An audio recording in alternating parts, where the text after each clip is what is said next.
Welcome to Wedding Day Podcast with your hosts, Sonja Babich, CEO of Iron Diamond Media, a leading wedding resource featuring 7 localized wedding brands across the country, and Dan Riggs, photography and videography expert and founder of Summit Hill Studios. Come along as they travel from state to state to connect with the most creative and well-respected professionals in the wedding industry. Every episode will arm you with the hottest new trends, wedding day tips and details, and they'll show you all the joys of planning your perfect wedding day.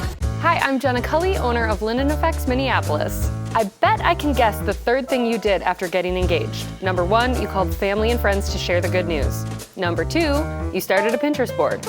Number 3, you realized that you have no idea how to bring that Pinterest board to life. That's where we come in. Let the design experts at Linen Effects take your ideas and bring them into reality. We have everything, including floor-length linens, charger plates, table settings, centerpieces, candles, pretty chairs, lounge furniture sets, and more to make your event picture perfect. Go to our website at lineneffects.com to schedule your appointment today. That's lineneffects.com and see your Pinterest board come to life. Welcome to Wedding Day Podcast. We are in Milwaukee today. We have Mitch and Jenna from Mitch and Jenna Weddings, and we're talking about planning. We're talking about officiating, not the NFL football games, but weddings, right? Right. Okay. We're so happy to have you on the show today. Thank you. Yeah, we're so happy to be here. So excited to be here. Thanks for having us. Yeah. Tell us a little bit about yourselves. We started this over 11 years ago. I graduated college from UW-Madison and got asked to lead a youth group in a small town called West Bend. Never wanted to be in ministry. I always knew I wanted to do what I'm doing now, which is firefighting. But because of that initial job, I got connected with couples who were having their weddings, and because of my affiliation with the church, they asked if I would do their ceremony, and I had a blast, an absolute blast. And Jenna would come, and she would be my date, and we would stay for the dinner and dancing and get a babysitter. And as we would attend the reception, we would dream about how this could grow and become something else, because we were having so much fun celebrating people's relationship and their love and their vows to each other. And next thing you know, people who I didn't know were asking me to do their wedding, and I had to decide, I'm going to charge for this now, because initially it wasn't a business. It was just something I was doing for friends and family. And here we are 10 years later. We're meeting new couples every week and learning their love stories and getting the honor of being a part of the biggest day of their lives up until this point. And then Jenna decided that she was going to join us as our lead wedding planner. Yeah, so I would always join him at the weddings as his date, his unofficial date, right? And because I didn't know anyone else at the weddings, there was always things that were left unattended to or just not thought of. And so I'll never forget, there was one wedding where the bride had no one to open the doors for her to walk down the aisle. Oh, yeah. And so I am just randomly standing back there as the officiants plus one. So I'm the stranger opening the door for someone to walk down the aisle on the biggest day of their life. And it was that moment that I was like, okay, I think this might be fun to do. Let's give it a show. You know what? There's people like you in the wedding industry. I work with them every single weekend, right? There's people like you that are just helping. And I do the same thing. I love to help. So if I'm not filming at that moment, I'll grab candles. Like, I'll help flip a room. I don't care. Like, if I have time to do that. So that's really good that you were able to kind of. That was always one of my favorite moments. Was the fluffing of the dress or opening the door is a big reveal, because it is a big reveal. We were just, talking with Christina and picking the dress and everything. And that's your moment to be like, and here I am. Yeah. Your princess moment. But also, who's most important is at the end of the aisle, right? Yep. So I love to chat more about that. So when you are starting that officiating journey with them, how do you start that process when you, especially inquiry, what is the big things that you look for when you're starting that conversation with them? And are you the right couple for me? Probably as an officiant as well, because we interview as much as they're interviewing us, right? Absolutely. So what do you start that process with them? How does that look like? We realize that our niche is with couples that want to prioritize their ceremony, or that means something to them. There are a group of couples out there who just want to get to the party, and that's okay. They're paying a lot of money for it, and a lot of planning goes into that party. But the couple that works best with us is the couple that says, we really care about our ceremony, and that we jump on that couple and say, you're ours, you're our couple, you're our kind of people, because we've always said that while your wedding day is vitally important to us, and we're going to make it a huge success, you're in good hands with our planning team, you're in good hands with our officiating team, but ultimately we care so much more about your marriage, because that's what's going to last after your wedding day, and that's what we're cheering for That's what we're supporting, is your marriage and the foundation of the relationship that you guys have built. And when couples hear that, then they go, okay, you're my officiant, you're my guy, or your team is, who we want to work with, because they get excited to be married because they're going to be working with other people that are also excited about marriage. That's a great point, yeah. Or the opposite happens. There's somebody who wants a 5-minute ceremony and they're like, yep, sorry, Mitch, Jenna. Yeah. We're not going to work. Yeah, that's so good. So how do you go through that? Like, how do you find these couples? How do they find you? Do they come to your website? Do they? Yeah, we have our website. We use Wisconsin Bride, which nice. our membership with them gets us so much, access to the magazine. People come to different events and they see that, or they see us on the Wisconsin Bride website. They can find us on a couple different, vendor inquiries out there. Yeah. And then Instagram. I've been growing a huge following on Instagram. I say huge, but small town Wisconsin. Huge for me is, a couple thousand people to see, they want to see me just who I am, talking about what's important about a wedding, or tips and tricks. Like if you're an officiant or if you're searching for one, don't stand behind the couple for the kiss, stuff like that. That all of a sudden now that helps them. It gives them advice and they find out who we are. I know, I love that your Instagram is kind of coaching. Yeah. Right? And giving those pointers and those planning tips too. Because a lot of times, when you're wedding planning, you're thinking about the party. But at the end of the day, it's all about the couple getting married, right? And sometimes that gets away from the focus. You have to really draw that in. So when you work with the couple, what's the step process with creating their ceremony, celebrating their love story? How do you go along with those guidelines, I guess? Yeah, the first thing that we do is get that story, because that's the one unique thing about their day, is celebrating their relationship. That's the whole reason that everybody's gathered and has come from all, different parts of the country to see their ceremony. And so if I'm new to them, I want to be able to stand up there as though I was someone that they've known for a really long time. So how do I do that? Oh, you're so great. I don't want to be strange. That's a thing, though, because I'm a videographer. I can tell right away when they've just hired somebody who they're like, yeah, let's just get this marriage thing done, and there's no personal connection. You can tell when the officiant's speaking. Almost like this aura bubble when they know the officiant and be like, hey. I tell the couple, are we ready? Yeah. Are we ready to do this? Yeah. Okay, let's You have a soothing voice too, man. You just be like. You'd be like, all right, are we ready? And I'd be like, yeah. He can turn his charm on and get grandmas, moms, aunts, anybody that is the nervous person in the family, just calms them down, and they walk away with oh my gosh, you're the best. Two things really quick. The first is, a couple's goal should be, when they work with an officiant that they haven't met before and they're getting to know through the planning process, is at the cocktail hour, will the family and friends come up to the couple and say, how long have you known the officiant? Because we're going to make it seem as though we've really known each other for a long time, right? So that's always my goal when I tell the couples what we're going for, is that people are going to really think that we've started a friendship here. And then, joke's on them, we really have started a friendship and we become friends, and we send them Christmas cards and follow their lives. And a lot of our couples are having kids now and stuff. Yeah, that's super fun to watch their families grow and to just stay in touch. Yeah, and run into them in the grocery store too. Yeah. It's one of my favorites. Yeah. So what are some red flags when selecting an officiant that you notice and see when selecting one?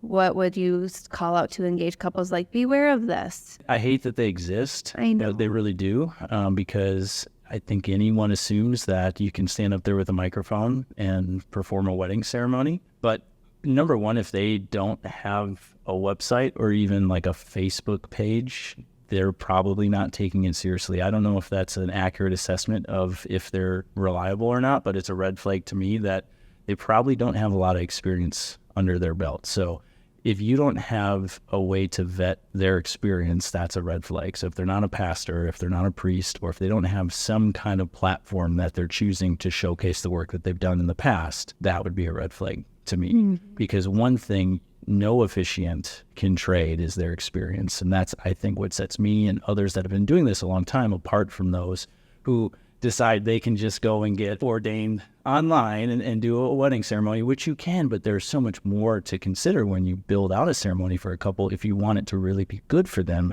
than just getting that online ordination. And I think that just comes with experience. From a video standpoint too, when you were talking about, get out of the picture for the photography, there's a lot of these little nuances throughout the ceremony that an inexperienced officiant would not know. The other thing is, and it drives me crazy when I'm editing the video, is the officiant will, repeat after me, and they talk into the microphone, and they're talking to the guests, and then they give the microphone to the couple, or they don't give the microphone to the couple. One of those two things. One of the things that I love is when the officiant holds the mic in front of their faces. So because obviously you want to get that really good pro audio for the video. Yeah, or they're holding, their vows, or they're holding something in their hands. They don't want to have to and they're shaking. A lot of times they're shaking. Yeah, so an inexperienced officiant is not going to know to hold the mic away from your mouth when you're reading. We don't need to hear you reading the same thing. You're basically just talking to the couple at that point. And then I get it. Yeah, I see. Yeah, and then B, are you putting the microphone in front of their mouths so that everyone else can hear them, and so that it's really clear audio for the video, and that shouldn't be taken for granted that a great officiant knows those little nuances. Yeah, so. Another nuance that I was going to bring up before, and I'll say now, is when that nervousness comes that you'd mentioned before, I like to break couples from that. So as an experienced officiant, I'm not worried about what I'm going to say because I'm prepared. I've done it 100 times. And so I kind of set the stage for them of how they should feel, which is, yes, you're dressed up. Yes, this is a formal event, but really think about it. You're surrounded by all of your closest family and friends. You're not giving, a dissertation or something, like your college, final paper speech. So I'll actually step out in front of the couple, kind of break formation for a second, and I'll say, breathe. Oh, I love you made it. You got to this point, right? This is what it's all about. And now you're focused on each other, which you should be. He's like, wow, she looks beautiful, right? And I tell him, that's great. You'll get to look at her the rest of the night. But for just a second, look out here at all of these, family members and friends who traveled from so far to get here with you. And they chose to be here to support you. You could have said no on the RSVP, but they said yes. I want to celebrate their love story today. So that moment gives them that chance to just breathe, center themselves, realize what they're doing. Their backs are to their wedding party, so I always tell them to turn their neck, and she picked out those dresses and the color and the flowers. And so good. Before you only see it in a photo, see it right now in real time. And groomsmen, to the groom, turn and look at your groomsmen and say hi to those guys that you spent life with, right? And that allows us to just get back before the ceremony starts and just be aware of what's happening before you miss it. And as a nuance, like you said, Dan, I think you don't know that unless you've been to enough ceremonies where you walk away and you're like, something was missing about that ceremony. Even as being a past venue coordinator, when a great officiant came, it was a game changer. It also set a presence like, I got the ceremony, it's under control, I'm prepared, I'm prepped. You can tell when somebody's not prepared and prepped and it's not officiant. And one of my favorite moments, and I hope he's listening in, but he came up and he went up to the bride. He walked all the way, because the officiant's one of the first people to walk down the aisle, right, to set the tone. I always say the officiant is saying the show's starting. Everybody sit down, relax, we're doing this, right? Absolutely. But before he walked out the door, because I had a long hill to the ceremony site, he went back all the way to the bride and said, you got this? And gave her because she obviously was a little nervous and he could sense that. She goes, I'm ready. And I was like, oh, that's a good dude. That final check-in, just before the show starts, let's just make sure we're all on the same page and we're ready to go. Yeah, because it's an emotion. It's your one day, right? And you got to just be like, it's your turn to get married. Yeah. I always would say that it's pinch yourself when you're driving to the rehearsal. You're showing up for your hair and makeup. Pinch yourself, because sometimes you're like, it's my turn. Oh, especially when you're the third sister. You're like, so it's just amazing that you care about those little touches. And I love that you brought Jenna into the mix now, because now those little touches are going to be covered from head to toe. Head to toe. Yeah, and that's our favorite when we get to do a wedding together, because we get to connect on the husband-wife relationship. We get to connect on the beginning of a marriage, starting it off with the wedding day, and just building trust that we're the right people to be there. I love that. I think that's such a added bonus to be a married couple, and especially the emotional side of the day, which is the ceremony, the powerful moment, and then for you just to continue that moment on to the rest of the day. So tell us how you bring that into your business, your team. Yeah, absolutely. So we have a very casual approach with our couples. We're not stuffy, formal. We're relaxed with our couples, and they know that about us. So when they meet with us, they feel that. And that's part of the goal, is to just be friends with them so that they communicate in a way that is like they're talking to their sister or their mom or their maid of honor. And then also to just really stress to them every time we meet and talk that we genuinely and truly mean it when we say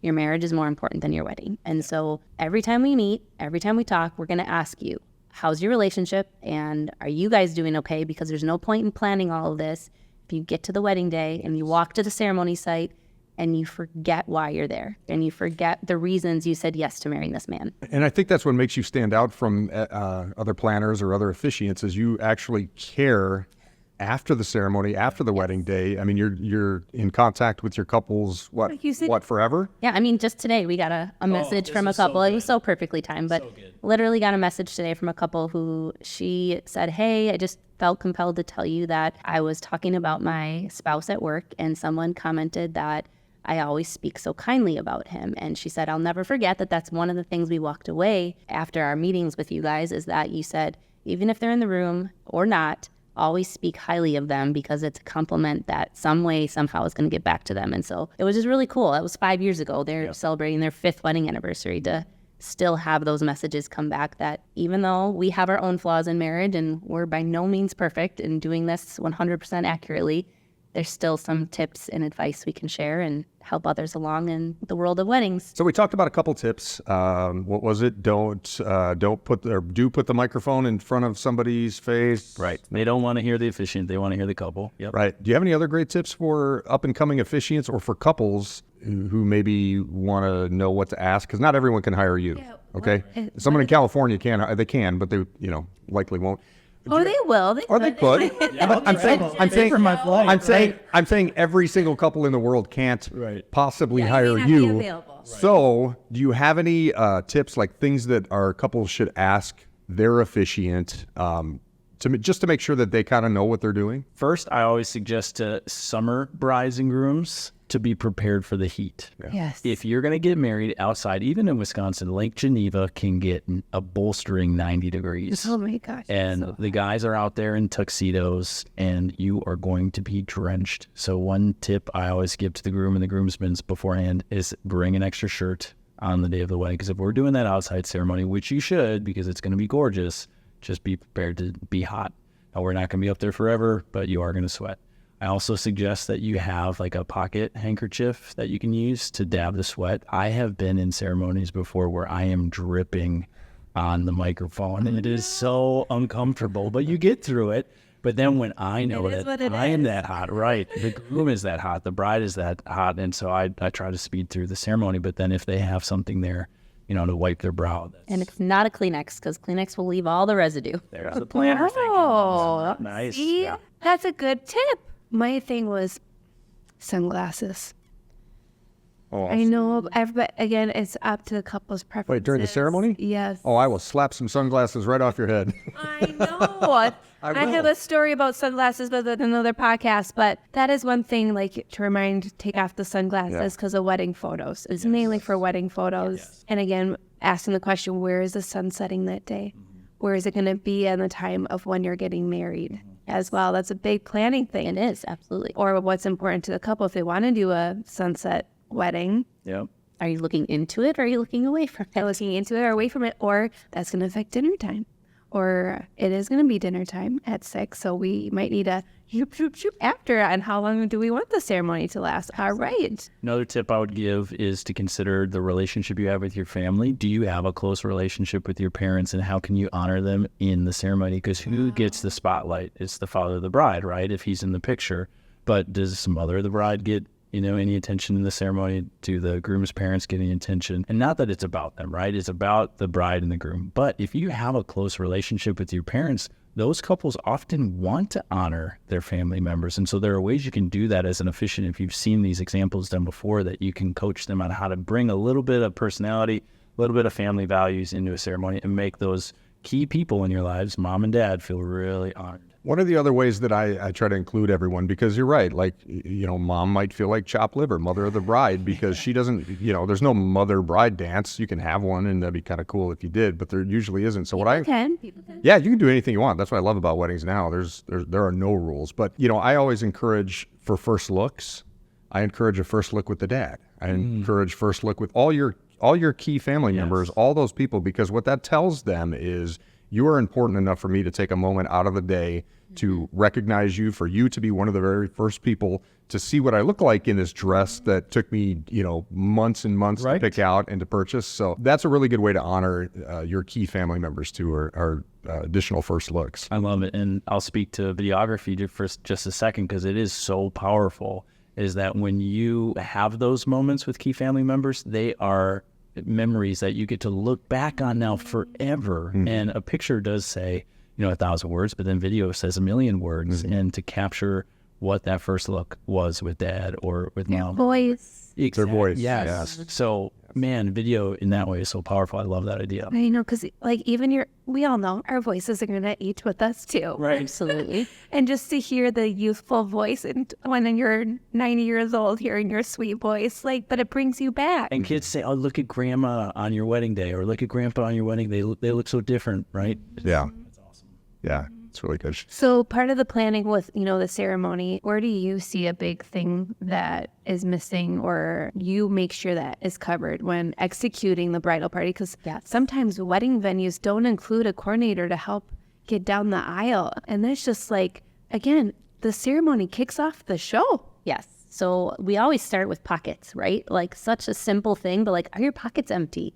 No keys, no phones, no wallets. And do we have the rings? Because we need those rings for the ceremony, which if you have Mitch, he's going to make sure that they're there. But for the weddings I do that he's not a part of, we need to make sure we have those rings. So that's important. And then when we decide who's walking the bride down the aisle, and we decide ahead of time who's sitting where, because unfortunately, the reality is so many people come from split families. And so we have to navigate who is sitting where and what side are they sitting on, and do we have enough chairs in the front row to honor everybody that needs to get that prime seat. And so walking through all of the details of, are kids on an aisle? Is there a person to take the crying baby out?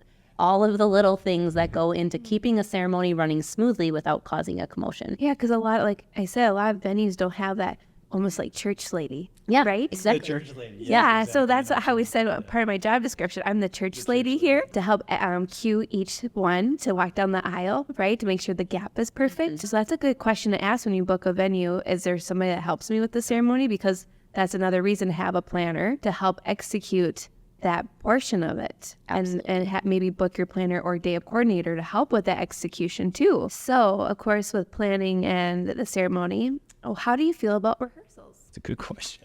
Oh, this is good.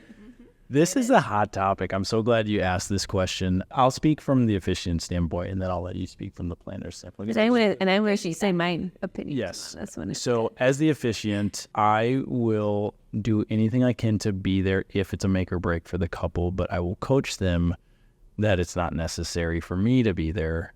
Usually, because if you're working with a planner or you have that church lady from the venue to let you know where you're walking from, who you're walking with, and where to start and where to finish, I walk to the same spot every wedding, so I know where I'm going to stand. It's clear where you're going to go. So, and they, do you do rehearsals? And I tell them no, because I don't want you to, have to arrange for me to be there one more night. And no one has ever asked me in the history of doing weddings to do the vows the night of the rehearsal, because it's taboo. So we don't actually rehearse anything. It's just standing and walking. So I've been coaching couples away from the traditional rehearsal. Love it. And encouraging them to just still have the dinner, get your family there. And now when it's not a 4:30 start rehearsal, people don't have to rush from work or get an earlier flight, and it's a little bit more relaxed. But what would you say? I think it's important for the bridal party to know where they're starting from and where they're ending. Mm-hmm. And beyond that, the rest of it is going to happen the way it's going to happen when you have someone experienced who knows how to lead them through the ceremony. So whether that is the day of the ceremony and you have a 5 p.m. and you have time during the day and getting ready to just go and figure out where you're standing and where you're walking from, I'm still going to be there to send you down the aisle, because even if I tell you when to walk and how fast to walk, you're going to forget. The dogs kick in and you're going to say, when do I go? And I'm going to have to tell you again anyway. So the point is that, yes, it's important to know where you start from and where you end, but generally we can do that. Even when you end, there'll be groomsmen that'll walk up and they're, bless their hearts, but they're not standing anywhere close to where they should be. Yeah. So I'll just kind of sneak over. And the girls are the meticulous ones. They want to make sure their heels are in exactly the right spot. Their shoulders are aligned, and the guys are Sometimes you get the lucky that pay attention. potentially takes it seriously, but not always. I would say, stand like you're singing a third grade choir concert. Yeah. Yep. And they knew what I was talking about. The one rule we have for them as far as like formation or etiquette is just have your shoulders follow the bride, right? So you're watching the bride walk in, and then everyone, bridesmaids and groomsmen, as she moves up toward the groom, you just follow with your shoulders. When they do the unity candle or the sand or the tree or however they do, you follow where they go, and then you follow when they come back. And the other thing with rehearsals is that so many venues are booking weddings Friday, Saturday, Sunday, so you can't even have your rehearsal. You cannot. You're actually going to get married. So doing it at a restaurant, well, great. It tells people what order they're walking in. Doesn't solve the problem of where do I start and where do I stop. 90% of my weddings happened on site. 90% out of all, like, it's amazing, right? Oh, the ceremonies? The ceremonies. Yeah. 90% of the ceremonies happened with my couples having their receptions there. Well, you were at a golf course too. I mean, that's kind of, there's a lot of different great places to do A lot of that, it's going away from the traditional church service. It's now being on site because it's turnkey easier and keeps your guests easier, timeline easier, not transporting as much, right? But that's when another logistic thing is if you got married off site and then going. But I totally agree with the rehearsal. Actually, I would do it one at the final meeting with the couples, and usually the parents were at that final meeting. That's a great idea. Because the parents are the ones that are really about the ceremony too. Yes. So all the questions come out at that time, and we practice a little walkthrough, again, without the officiant. This is how you walk up, and this is how you exit, and this is where you're going to sit, and this is where you're going to sit. And they go, I feel so much better. And then on the day of, when they're taking their wedding photos, I go, okay, bridal party, hour and a half before.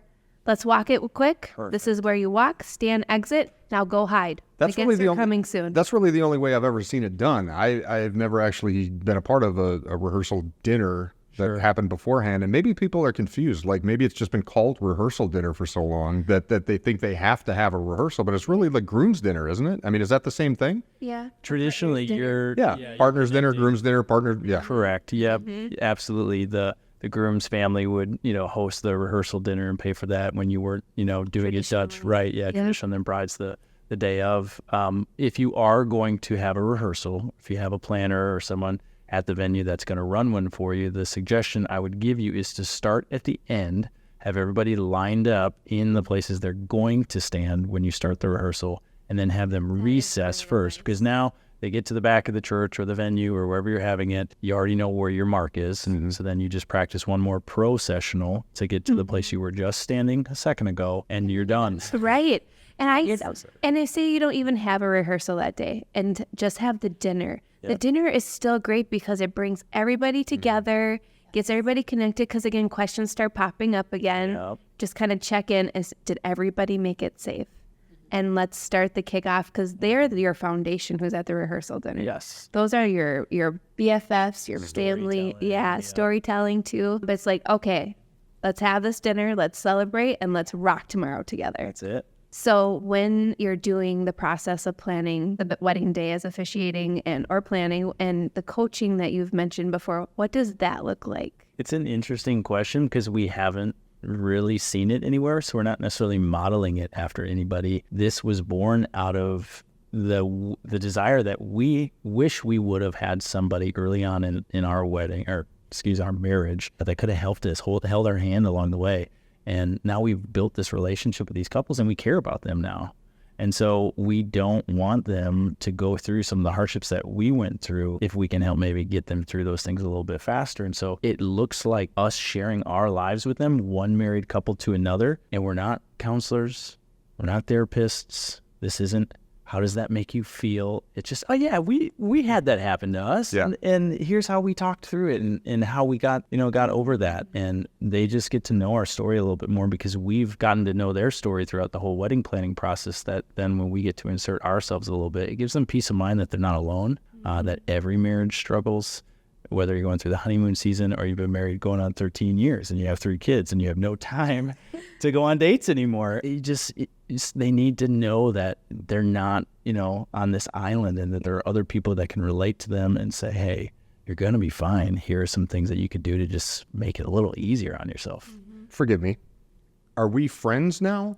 in this situation? Like, Yeah. are we, so I got you married, you officiated my wedding, right? Yeah. Okay. And I want to give you a call 6 months from now and I want to be like, oh, I'm so mad. She never picks up her laundry. Like, what's always, like, do I got to pay you? Do I got to like send you, do I Venmo you like $10 for that phone call? Like, how does that work? So the friendship always lasts. That's a great question. The friendship always lasts. We will have conversations like the text that Jenna shared with couples that we've known for a long time. But if someone comes to us and says, hey, I really want to work on my marriage, I want to put some skin in the game, then for that purpose, yeah, it's a service now where we're not just going to sit casually in front of the computer screen. We're going to put some work in too, because we're going to bring all of our experience, all of the things we've gone through, hardships and mountaintops, and try to come up with a game plan for that couple so that they walk away feeling like we cared, we spent some time, we brought some tips and tricks to the table, and it's a little bit more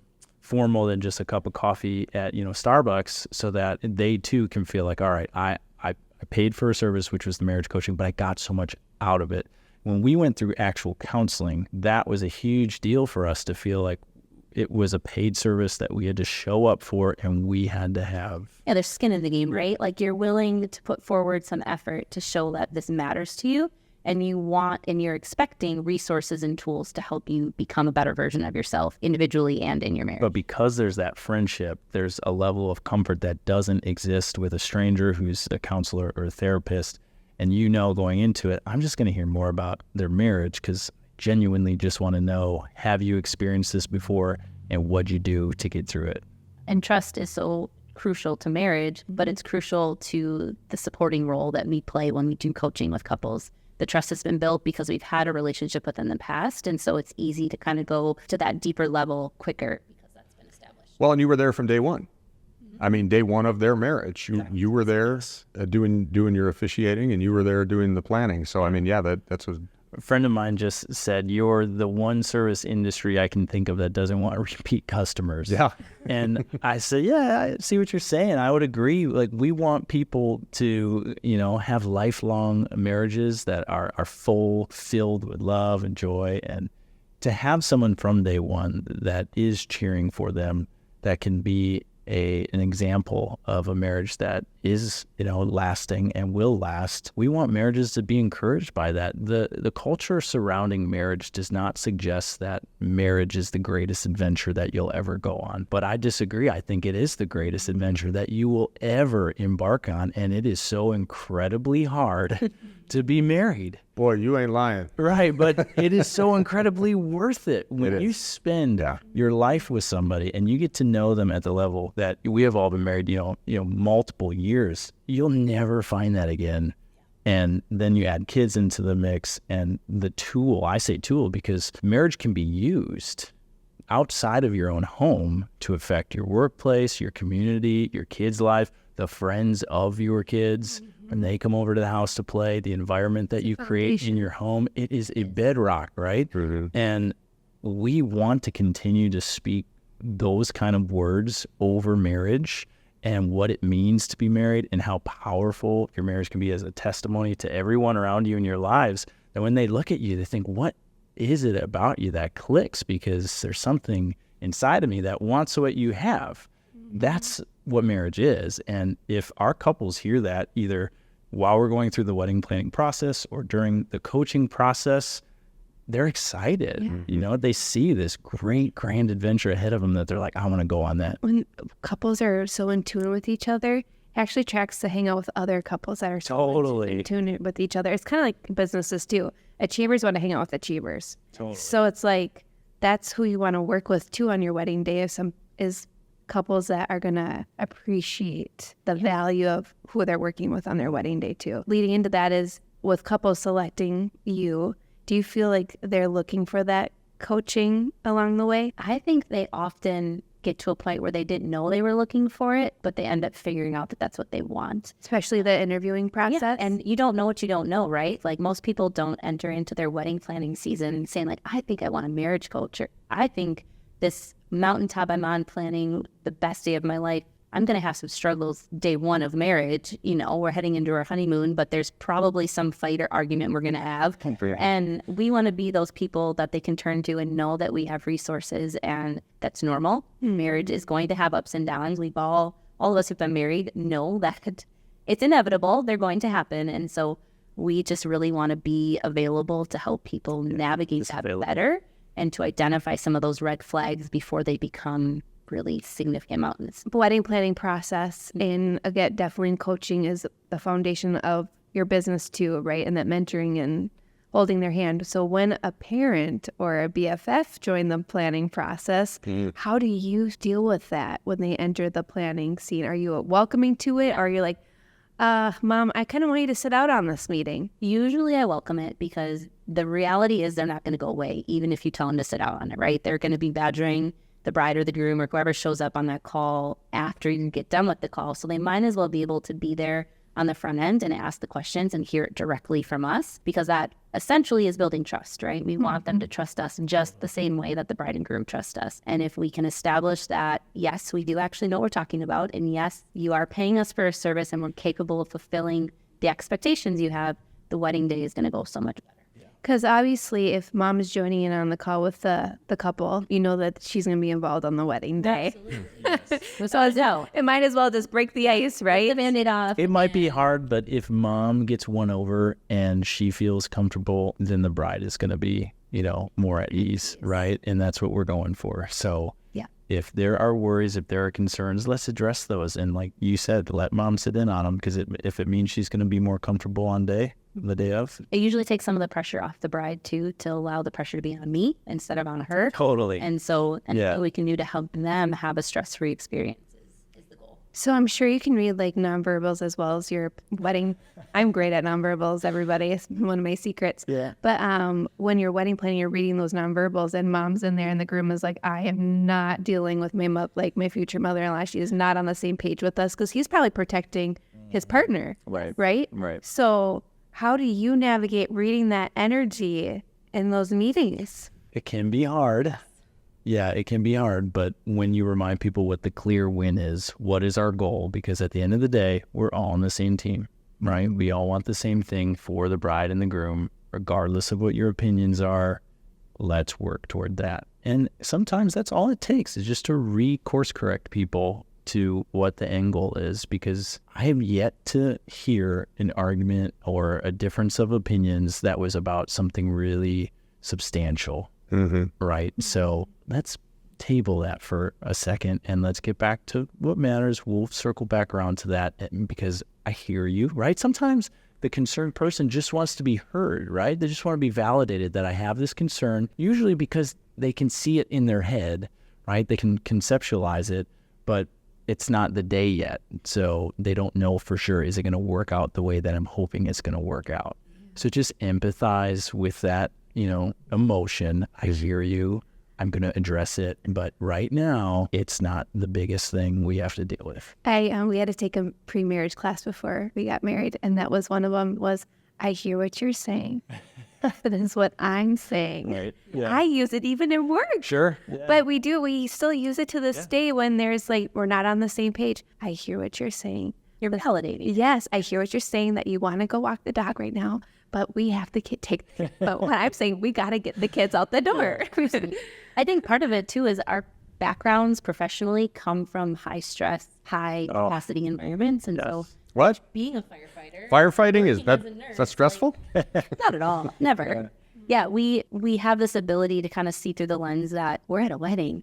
It's going to be okay. This is a joyful occasion. This is not life or death. So I promise we're going to figure it out.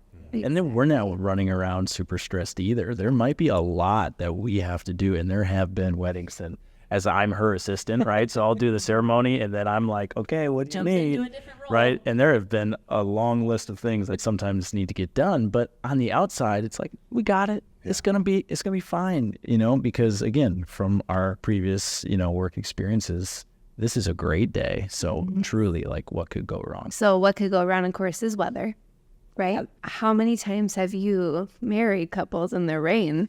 One most memorable time, it's been more than once, but the first time that had happened was probably one of our favorite memories of the last 5 years.